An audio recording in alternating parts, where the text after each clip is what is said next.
వందనాలు. దేవుని యొక్క వాక్యము నిమిత్తమై ఆయన ఈ సమయంలో నాకు ఇచ్చినటువంటి యొక్క అమూల్యమైన సమయం కొరకు దేవాతి దేవునికి నా కృతజ్ఞతలు. మన జ్ఞాపం చేసుకోవాల్సిన విషయము, గత కొన్ని రోజులుగా సిలువ ధ్యానాలని చెప్పేసి మన క్రైస్తవ సోదరులు దేవుని యందు విశ్వాసము నిమిత్తమై పోరాడుట కొరకు వెంబడిస్తున్నారని ఖచ్చితంగా చెప్పగలమా? ఖచ్చితంగా చెప్పలేము.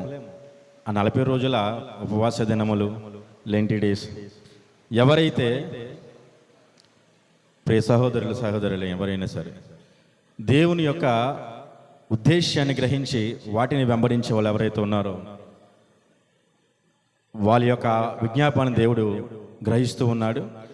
ఈ మాట చెప్పవలసిన కారణం ఏంటంటే, లోకముతో పాటు మనం కూడా కొట్టుకెళ్ళిపోతున్నటువంటి దినాలు. అంటే అందరూ చేస్తున్నారు కాబట్టి మనము చేస్తున్నాం అంటే ఒక ఆచారంగానో లేదా ఒక ఇంకా మనకు తెలిసిన విషయమే కదా, కొంతమంది ఎవరో ఫాలో అవుతున్నారని దాన్ని మనం తీసుకుని వెళ్ళిపోతాం తప్ప దాంట్లో నిస్సారమైనటువంటి ఉద్దేశాన్ని పట్టుకోవడానికి ఎవరు సిద్ధంగా లేరు. దాని గురించి 2 మాటలు జ్ఞాపకం చేసుకుని నా ఈ మాటలు ముగిస్తాను. ఆదికాండము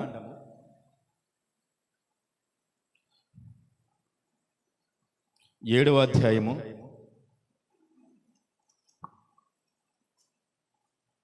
1వ వచనముని మనొకసారి, యెహోవా ఈ తరము వారిలో నీవే నా ఎదుట నీతిమంతుడిపై ఉంట చూచి తిని కనుక నీవును నీ ఇంటి వారును వాడలోనికి ప్రవేశించుడి. పవిత్ర జంతువులలో ప్రతి జాతి పోతులు 7ను పెంటలు 7ను, పవిత్రములు కాని జంతువుల్లో ప్రతి జాతి పోతును పెంటియు 2ను, ఆకాశ పక్షులలో ప్రతి జాతి మగవి 7ను ఆడవి 7ను నీవు భూమి అంతటి మీద, చెప్పండి మరొకసారి, సంతతిని జీవముతో కాపాడినట్లు నీ యొద్ద ఉంచుకొని ఉన్నావు. సరే, ఉంచుకోనము. సరే, ఆ కింద ఒకసారి లైన్ కూడా అది మన ప్రధానమైనటువంటి మాట ఏంటంటే ఈరోజు మనం గ్రహించవలసింది. కింద ఒక లైన్ ఉంది, అది కూడా చదువుతా. ఎందుకనగా ఇంకను 7 దినములకు నేను 40 పగళ్లను 40 రాత్రులను భూమి మీద వర్షము కురిపించి నేను చేసిన సమస్త జీవరాశులను భూమి మీద ఉండకుండా తుడిచివేయనని నోవాహుతో చెప్పాను. దేవుడి వాక్యం దీవించినగా చిన్న ప్రార్థనతో మొదలుకెళ్దాం. పరిశుద్ధుడు జీవగల దేవాన్ని ఈ యొక్క అమూల్యమైన నామను బట్టి వందనాలు ప్రభా. ఈ సమయంలో చదవబడిన వాక్యం కొరకు ధ్యానిస్తుండగా నా ప్రభా, మీరు నా హృదయంలో ఉండి నా ప్రభా నోటి ద్వారా అపవిత్రమైనటువంటి మాటలేమో రాకుండా నా ప్రభా మిమ్మల్ని ఘనపరిచే విధముగా మాలో ఉన్నటువంటి విజ్ఞానాన్ని ప్రభా మరింతగా పెంచుకునే విధంగా నాకు సహాయం దయచేయమని, నా ద్వారా మాట్లాడమని యేసుక్రీస్తు నామమున అడిగి వేడుకుంటున్నాం. ఆమేన్.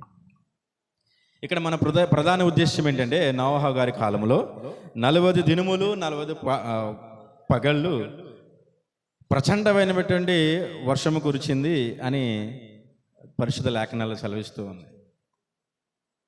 ప్రచండమైనటువంటి వర్షము తర్వాత ఏం జరిగింది మనందరికీ తెలిసిందే కదా. ప్రచండమైన వర్షం కురిపించిన తర్వాత ఏం జరిగింది అంటే, ప్రచండ వర్షానికి ముందు, ప్రచండ వర్షానికి తరువాత మన జీవితం ఎలా అంటే నోవహు గారి జీవితం, అంటే అప్పటి రోజుల్లో దేవుడి ముందున్నటువంటి మనుషుల యొక్క జీవితము ముందెలాగుంది, తర్వాత ముందెలాగుంది మన అందరూ తెలుసు. రకరకాలుగా ఇష్టానుసారంగా వాళ్ళ ఇష్టం వచ్చిన జీవితాన్ని వాళ్ళ ముందుకు తీసుకెళ్తూ దేవుడి యొక్క మాటలు గ్రహించక ఎవరు ప్రణాళిక చెప్పినా వాళ్ళు వెళ్ళిపోతుంటే ఇంకా ఎందుకు అంటే ఒక కుటుంబంలో కుమారుడు ఇష్టానుసారంగా వెళ్ళిపోతే తల్లిదండ్రులు ఎందుకు? ఒక స్కూల్లో స్టూడెంట్ వాడు ఇష్టానుసారంగా వెళ్ళిపోతానంటే ఇంకా స్కూల్కి రప్పించడం ఎందుకు? కాదు కదా, కాదు. సో దేవుడు ఏంటంటే బాధ్యత గల దేవుడు కాబట్టి నీ పట్ల నా పట్ల ఆయన చేసినటువంటి వాగ్దానం స్థిరమైనది కాబట్టి నా మాట వినట్లేదు ఎందుకు వీళ్ళు అని వదిలిపెట్టేస్తే వాగ్దానాన్ని మనకి ఇచ్చినవాడుగా లేదా వాగ్దానం చేత మనం తృప్తిపరిచేవాడుగా ఆయన ఎంచబడరు కాబట్టి ఆయనకి ఆ రోజుల్లో ఉన్నటువంటి మనుషుల యొక్క జీవితము ఎంత మాత్రం కరెక్ట్గా లేదు. 40 దినములు చూసి ఎంత దారుణమైన పరిస్థితులు. 40 పగుళ్లను 40 రాత్రులను భూమి మీద వర్షము కురిపించి ఆ తర్వాత ఇంకా మనం ముందుకెళ్తే అదే అధ్యాయంలో ఆ తర్వాత నోవాహు సంతానాన్ని ఎన్ని విధాలుగా ఆయన అభివృద్ధి పరిచాడో, ఎన్ని విధాలుగా ఆయన యొక్క ఉద్దేశాలను ఆ యొక్క కుటుంబము పట్ల నెరవేర్చాడో మనం గమనిస్తూనే ఉన్నాం. శాఖోపశాఖలుగా భూమిని విస్తరించి మరి ముందు 40 దినముల ముందు ఇష్టానుసారంగా బ్రతికేసినటువంటి జీవితాలు. నేను ఈ యొక్క ఉద్దేశాన్ని ఈ యొక్క మాటని దేనికి అనుసంధానం చేస్తానంటే ప్రతి సంవత్సరం 40 రోజుల లెంటి దినములు చాలా గొప్ప. ఎందుకంటే ఒక మనిషి ఆరోగ్యంగా ఉన్నాడో లేదా అనేది పరీక్షించడం ఎంత ప్రాముఖ్యమైనదో, ఒక మనిషి ఇది తింటే సక్రమంగా నడవగలుగుతాడు, బ్రతకగలుగుతాడు, మరుసటి రోజు చూడగలుగుతాడు అని తెలుసుకోవడానికి కూడా పరీక్షలు అవసరమే. ఏది పడితే తినేయడం కూడా కరెక్ట్ కాదు. మరి ఆ పరీక్ష నిమిత్తం వచ్చిన తర్వాత దాని ప్రకారంగా మనం ఒక వ్యాధిగ్రస్తుడైనా ఒక వ్యక్తి అయినా ఏ విధంగా నడవాలో ఆ రిపోర్ట్లే చెప్తాయి మనకి. ఆ ప్రకారంగా నడవాలి. ఏది 10 రోజులు డాక్టర్ దగ్గర పెట్టిన తర్వాత ఆయన చెప్పినటువంటి మాటలు మనం తూచా తప్పకుండా పాటిస్తామే. పాటించకపోతే తెలుసు ఏం జరుగుతుందో. చాలామంది వెళ్ళిపోయిన వాళ్ళు చాలామంది ఉన్నారు. కానీ మనము కూడా ఈ యొక్క ఉపవాస దినములు అంటే శ్రమ దినములలో ఈ శ్రమ దినాలు 40 రోజులు మనం ఎంచుకున్నాం కదా. చాలా గొప్ప ఉద్దేశం. ఎందుకంటే మన బలమైన వాళ్ళం కాదు, బలహీనులము. మన యొక్క లోకంలో ఉన్నటువంటి కుటుంబ బాంధవ్యాల ద్వారా, స్నేహితుల ద్వారా, అనేకమైనటువంటి పరిస్థితుల ద్వారా లేదా మనం చేస్తున్నటువంటి ప్రదేశాల్లో ఉద్యోగాల రీత్యా మనం నిలబడడం అనేది చాలా అసంభవమైన పని, చాలా అసంభవం. కనుక మనం నిలబడలేము, మన ఆత్మీయ స్థితి తొట్టిల్లిపోయే సమయం ఉంది. కనుక మనం పరీక్షించుకుని నూతనంగా మారడం అనేది చాలా మంచి ఉద్దేశం. ఆ 40 దినముల ప్రచండ వర్షము తర్వాత నోవాహు కుటుంబం యొక్క జీవితం, నోవాహును మాత్రమే ఆయన ఈ సమాచారం ఈ యొక్క ఉద్దేశం ఎందుకు చెప్పి నోవాహుతో పాటు ప్రతి ఒక్కరికి కూడా ఆయన యొక్క ఉద్దేశం ఏంటి తెలియపరిచాడు. ఆయన ఉద్దేశం తెలియపరిచాడు. మనం వినము కదా, మనం వినము. లోకంలో అశాశ్వతమైనది లేదా ఎంతలో కడపడి ఎంతలో మాయపోయిపోయే వాటి కొరకు మనం ఆధారపడతాం తప్ప నిత్యము మనకి తోడుగా ఉండే దానికోసం మనం ఎంతగానో ప్రయాసపడను. ఒక వ్యక్తి ఇంకొక వ్యక్తి కోసం ప్రయాసపడడం అనేది అది నిత్యమా అనిత్యమా అనేది మనందరికీ తెలుసు. అయినా ఎంత ప్రయాసపడతామో. కానీ దేవుడు మాట చాలా శాశ్వతమైనది కదా, మరి ఎందుకు ప్రయాసపడము? మనకి ఒకవేళ మనందరికీ ఏమైనా సరే అలాంటి 40 దినముల యొక్క శ్రమ దినములు ఒక గొప్ప అవకాశముగా భావిస్తున్నటువంటి దేవుని బిడ్డలకి నేను తెలియజేస్తున్న విషయం ఏంటంటే, మనం ఎలాంటి రోజుల్లో ఉన్నా మన అందరికీ తెలుసు. కనుక వెళ్ళి వచ్చేవారముగా కాకుండా, మొక్కుబడులు చెల్లించేవారముగా కాకుండా మనం యథార్థంగా భక్తి చేయడానికి ఆ 40 రోజులు చాలా ఉత్తమమైనటువంటి అవకాశం మనకి. నువ్వు చనిపోకుండా ఈ 40 రోజుల యొక్క శ్రమదినంలో పాలు పొందుకున్నావంటే గొప్ప అదృష్టవంతురాలు, గొప్ప అదృష్టవంతుడు మనందరం కూడా. కనుక ఎందుకు అంటే వెళ్ళి రావడం అది ఎంతవరకు సరైన విషయమో కాదు. అది లోకానుసారమైనటువంటి ప్రణాళిక చెప్పిన నువ్వు వెళ్తున్నావని గ్రహించి నీ వల్ల నా వల్ల మరొక్కసారి దేవుడు సిలువ భయపడుతున్నాడు అని చెప్పేసి గ్రహించాలి. నీకేమాత్రం అర్హత లేదు, నీకు నాకు ఏమాత్రం అర్హత లేదు, నీకు నాకు ఏమాత్రం అర్హత లేదు పరిశుద్ధుడైన దేవుడిని మరొక్కసారి సిలువ వేయడానికి అర్హత లేదు. కాబట్టి మనసులో యథార్థత ఖచ్చితమైన వెంబడింపు కలిగి ఉంటే దయచేసి బైబిల్ పట్టుకుని సన్నిధి వెంబడిద్దాం, లేదంటే లోకంలో కలిసిపోతాం.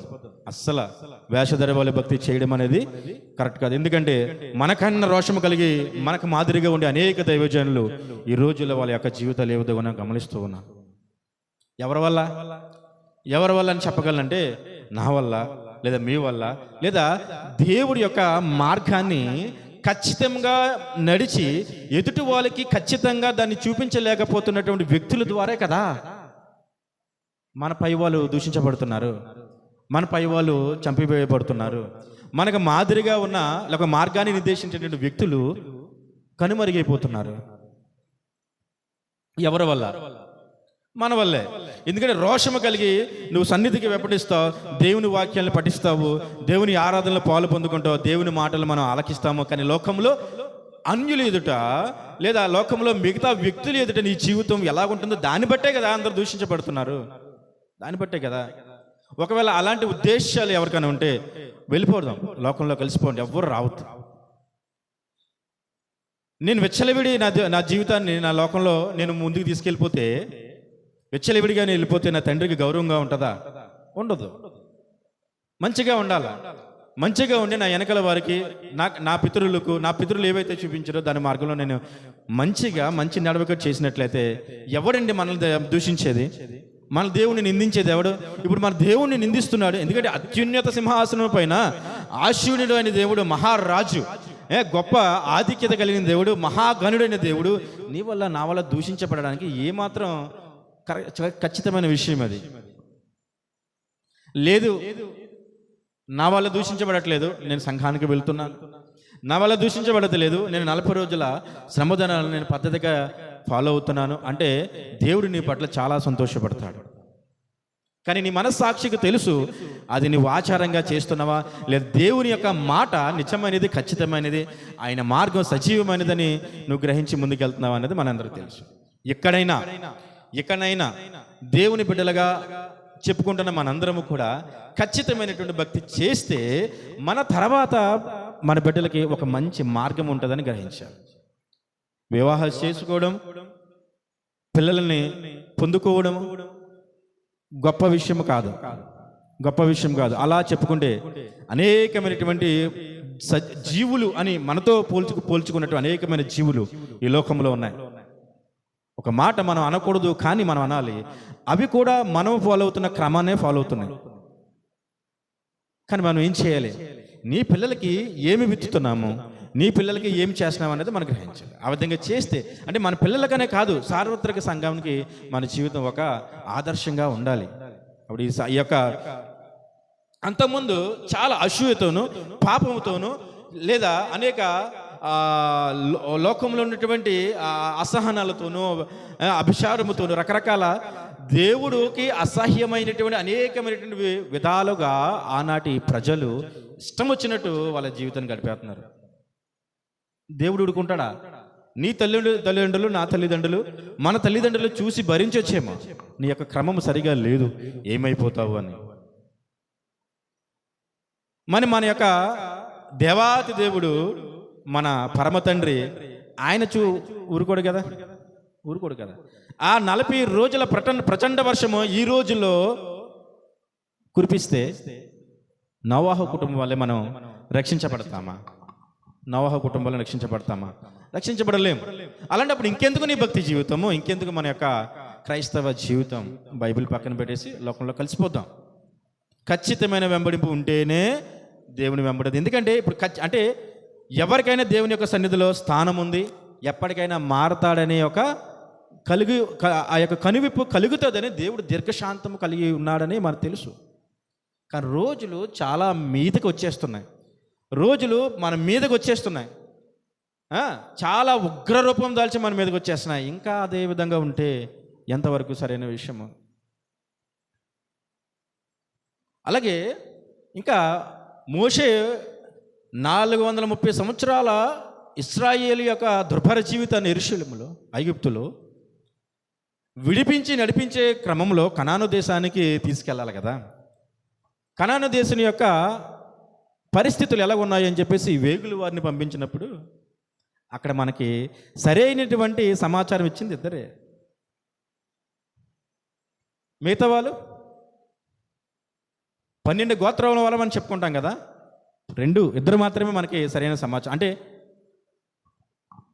మరి ఇంకెవరు ఎవరు చెప్పారు? మనం ఎందుకంటే దేవుని యొక్క రక్తంలో ప్రతి ఒక్కరు కడగబడతాము, దేవుని యొక్క బలలో ప్రతి ఒక్కరు కూడా పాలు పొందుకుంటాము, ఆయన సన్నిధిలో మనం వెంబడిస్తాం. కానీ ప్రతి ఒక్కరు కూడా దేవుని రాజ్యం చేరలేరు. యెహోషువ అలాగే కాలేబు గారు దేవుని వాగ్దానాన్ని నమ్మి ప్రజలలో ఒక విశ్వాసాన్ని, ఒక ఆశను కలిగించారు. అంటే యెహోషువ అలాగే కాలేబు ఆ కనాను దేశాన్ని స్వతంత్రించుకున్నారు కాబట్టే కదా మనకు ఆశ కలిగింది. లేదు వాళ్ళు కూడా స్వతంత్రించుకోలేదు, ఎవరూ లేరు, ఎవరు వెళ్ళలేకపోయారు, ఆ విశ్వాసాన్ని పోగొట్టుకుని ఇక్కడతోనే ఆగిపోయారు, దేవుని యొక్క వాగ్దానాన్ని పొందుకోలేకపోయారు, ఆయన వాగ్దానం యొక్క దేశాన్ని పొందుకోలేకపోయారు అని అక్కడితో ముగిసిపోయి ఉంటే మనలో విశ్వాసం ఎలా ముందుకెళ్తుంది? వెళ్ళదు కదా. యెహోషువ గారు అలాగే కాలేబు గారు మనకి ఈ యొక్క అంటే ఒక ఆశను కలిగించారు, పరలోక రాజ్యం కొరకు ఒక ఆశను కలిగించారు. ఈ 40 రోజుల యొక్క ప్రాముఖ్యత ఏమిటి అంటే, మన ముందు జీవితానికి తర్వాత జీవితానికి ఒక పరిస్థితి మారాలా. వైద్యుడి దగ్గరికి వెళ్ళినటువంటి ఒక రోగి యొక్క ఆరోగ్య పరిస్థితి బయటికి వచ్చిన తర్వాత అతని యొక్క ఆరోగ్య పరిస్థితి మారాలా. కానీ భౌతికమైనటువంటి శరీర ఆరోగ్య పరిస్థితి మారకపోతేనే మనం రొమ్ములు కొట్టుకుంటామే, చాలా బాధపడతామే. ఆత్మీయమైనటువంటి పరిస్థితి మారకపోతే ఈ 40 దినములు వెంబడించిన తర్వాత కూడా ఒకవేళ మారకపోతే, దేవుడు నమ్మకమైనవాడు కాబట్టి, యథార్థవంతుడు కాబట్టి ఆ ప్రచండ వర్షం ఖచ్చితంగా మన జీవితంలో మనం ఎదుర్కొంటాం. అంటే పలు విధాలుగా ఉండొచ్చు ఆ ప్రణాళిక, కానీ తొలిచివేయడం మాత్రం ఖచ్చితంగా జరుగుతుంది. అంటే నేనేమంటున్నానంటే మన 40 రోజుల యొక్క ఈ యొక్క ప్రాముఖ్యత మన జీవితాన్ని ముందు తర్వాతగా మారిస్తేనే బాగుంటుంది. ఎందుకంటే రోజులు చాలా దారుణంగా ఉన్నాయి. ఇంకా శ్రమ దినాలు, వెళ్ళడం, మాంసం తినకూడదు. ఈ 40 రోజులు ఎంత వక్రమైన ఆలోచనలు ఈ రోజుల్లో ఉన్నాయండి. నీ వల్ల దూషించబడతలేదా దేవుడు? దూషించబడదు ఏంటి? ఈ 40 రోజులు మాంసం ముట్టకపోతే ఇది భక్త. దయచేసి ప్రతి ఒక్కరు కూడా నా ఈ మాటను ప్రేమపూర్వకంగా ఆలోచించి, మాంసను విడమని దేవుని చెప్పలేదు, పాపాను విడమని చెప్పాడు. సన్నిధిని 40 రోజుల క్రమం తప్పకుండా ఈ 40 రోజులే క్రమం తప్పకుండా ఫాలో అవ్వమని దేవుడు ఆ 40 రోజుల గురించే చెప్పలా. ప్రతిరోజు ఆయన సిలువ ఎత్తుకోమని చెప్పాడు. కనుక ఎందుకంటే మనకి విశ్వాసంలో మనం ఏ విధంగా ఉన్నామో మనందరికీ తెలుసు. సంపూర్ణంగా లేము, ఈ మాట తథ్యం. సంపూర్ణంగా లేము. మరి సంపూర్ణంగా చేయాలంటే ఎవరు చేయాలి? మన దైవ సేవకులు, మనకంటే ముందున్న వాళ్ళు, మనకంటే దేవుడు బహుగా ఎంచుకున్న గొప్ప దైవ సేవకులు, వాళ్ళ యొక్క నడిపింపు మనకు చాలా అవసరం. ఎందుకంటే విశ్వాసంలో పరిణితి చెందినవాడు అంటే నువ్వే ఒక ఆయుధం, కానీ లేవు కదా. ఇప్పుడు నా మట్టుకు నేను విశ్వాసంలో సంపూర్ణంగా లేను. మరి నాకు ఎవరు నన్ను సంపూర్ణతలు తీసుకెళ్తా ఉంటారు?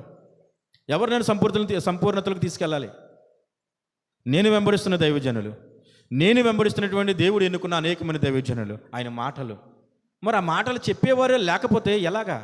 వాళ్ళందరినీ పోగొట్టుకుంటే మన జీవితం ఎలా అయిపోద్ది? కనుక మనం ఖచ్చితమైనటువంటి భక్తి జీవితం చేయాలి, ఇంకా ఆచారమైనటువంటి జీవితం మనం చేయకూడదు.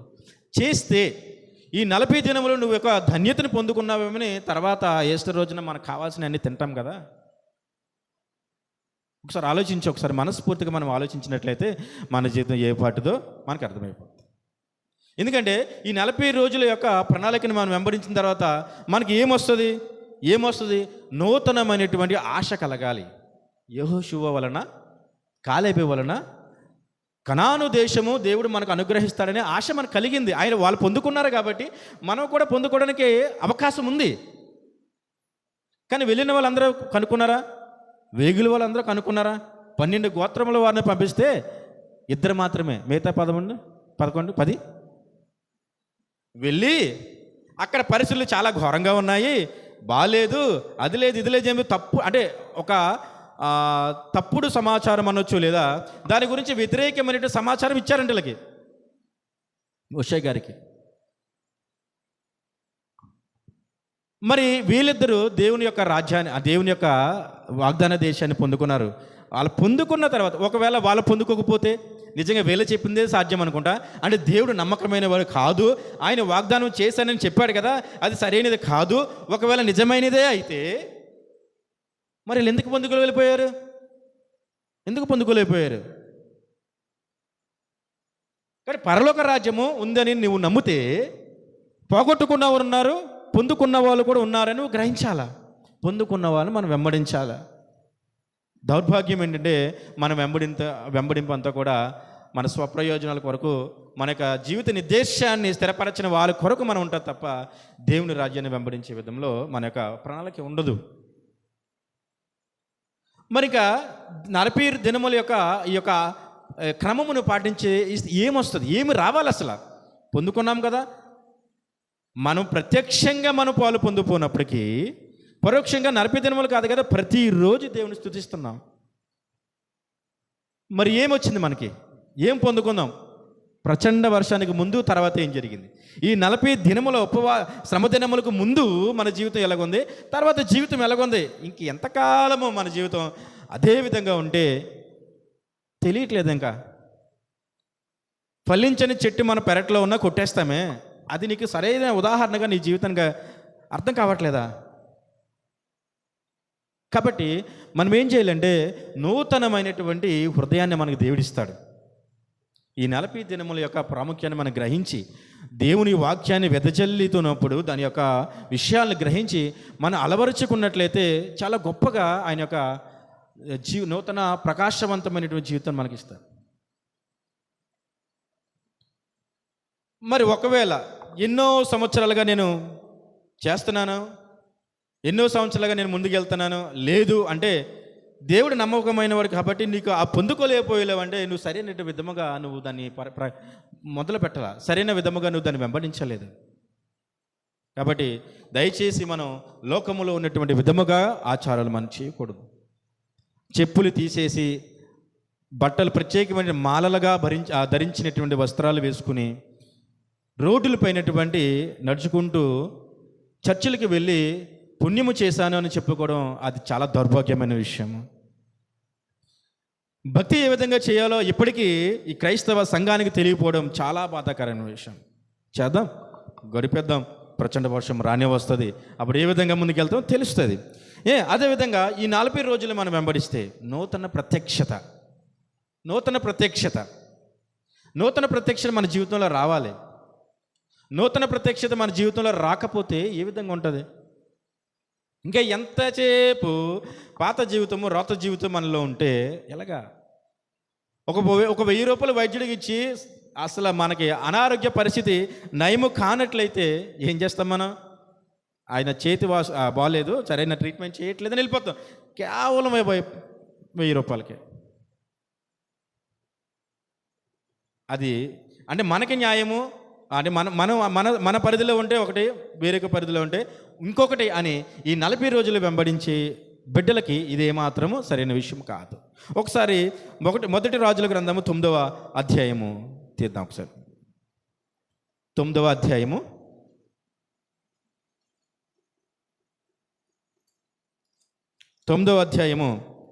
8-9 వచనాలు. 9 చదవండి అమ్మా, చదవండి. ఈ మందిర మార్గమున వచ్చి వారందరూ దానిని చూచి ఆశ్చర్యపడి ఈషి అని యెహోవా ఈ దేశమునకు ఈ మందిరముకు ఇలాగూ ఎందుకు చేసినని అడుగగా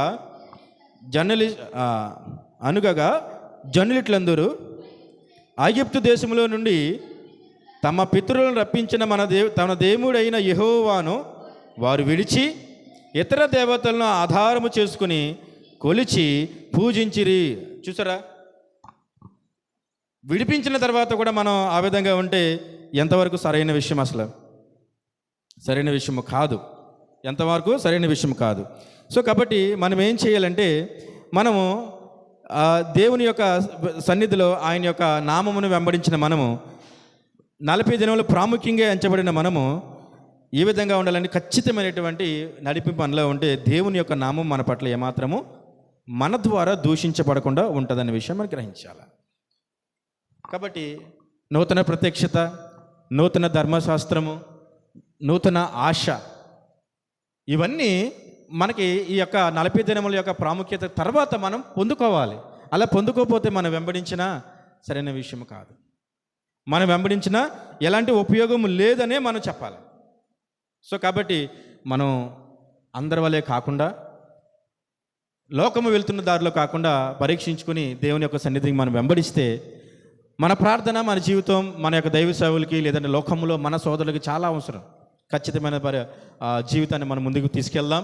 అటు రీతిగా దేవుడు మనందరిని ఆశీర్వదించాలని, ముఖ్యంగా నిస్వార్థంగా లేదా ఖచ్చితమైనటువంటి వెంబడింపు చేసినటువంటి సహోదరులు ఎవరైతే ఉన్నారో ఈ యొక్క 40 దినముల యొక్క శ్రమ దినములు, వాళ్ళ యొక్క దాని తర్వాత పొందుకోబోయేటటువంటి ధన్యత, కృప, దాని యొక్క ఘనత దేవుడు వాళ్ళందరి జీవితంలో జరిగించాలని మనం ప్రార్థన చేద్దాం. ఈ యొక్క వాక్యం దేవుడు దీవించిన గాక.